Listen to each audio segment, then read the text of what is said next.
ऐसा कोई एग्ज़ाम नहीं जिसमें ये परसेंटेज का सवाल ना आया हो, और इस सवाल को बनाना बहुत ही आसान है और ये एग्जामिनर्स का फेवरेट क्वेश्चन है। ऐसा सवाल अक्सर हाँ एग्ज़ाम में पूछा जाता है। सवाल क्या है कि सेबों के मूल्य में पहले 20% की वृद्धि की जाती है और फिर 20% की कमी की जाती है, तो शुद्ध प्रतिशत कमी या वृद्धि क्या है उसका प्रतिशत हमको निकालना है। तो इस सवाल को बनाने के लिए पहले हमको तो सीपी यानी कि कॉस्ट प्राइस क्रय मूल्य और एसपी यानी कि सेलिंग प्राइस यानी कि विक्रय मूल्य हमको पता होना चाहिए। तो हमको पता नहीं है सीपी और एसपी, तो हम मान लेते हैं कि सीपी जो है वो 100 है और फिर एसपी जो है वो अभी हमको निकालना है।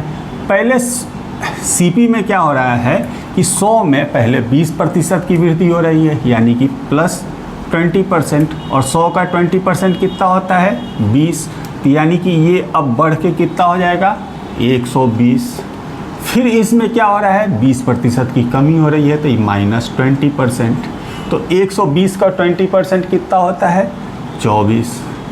अब इसी 120 में से ये 24 घटा देंगे तो क्या आ जाएगा 96, यानी कि एसपी हमारा 96 और सीपी 100।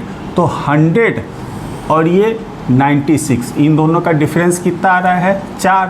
तो जब सीपी 100 और एसपी 96, यानी कि कैलकुलेशन करने की कोई आवश्यकता नहीं, यानी कि 4% की हानि है, क्योंकि सीपी 100 है तो 100 से 100 कैंसिल हो जाएगा तो 4% बचेगा, यानी कि इसका आंसर जो है वो ऑप्शन नंबर 1 है 4% की कमी। लेकिन इस सवाल को बनाने के लिए एक फॉर्मूला भी है, एक ट्रिक भी जिसको आप बोल सकते हैं, लेकिन उसमें कंडीशन क्या है कि प्रतिशत वृद्धि और कमी दोनों का प्रतिशत समान होना चाहिए। तो उसके लिए क्या फॉर्मूला है, और ऐसे सवाल में जहाँ पे दोनों में परसेंटेज समान दिया हो, 20% के जगह पे यदि 25% दिया हो और 25% की कमी हो, तो ऐसे सवाल में जो वृद्धि या कमी जो होती है वो हमेशा कमी में ही होता है।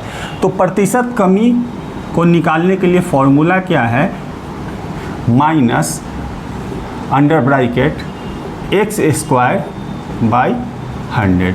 तो यहाँ पे x क्या है, जो प्रतिशत का मान दिया हुआ है वही x है। आइए इसको सॉल्व करते हैं। तो क्या आ जाएगा अंडर ब्रैकेट माइनस और ये 20 × 20 और अपॉन 100। अब इसको सॉल्व करते हैं, ये 0 से ये 0 कैंसिल, ये 0 से ये 0 कैंसिल, यानी कि इसका आंसर निकल के क्या आ गया वही -4%, जो कि मैंने आपको बताया ये ऑप्शन नंबर 1 में है। तो दोस्तों यदि ये वीडियो पसंद आया हो तो चैनल को सब्सक्राइब करना न भूलें और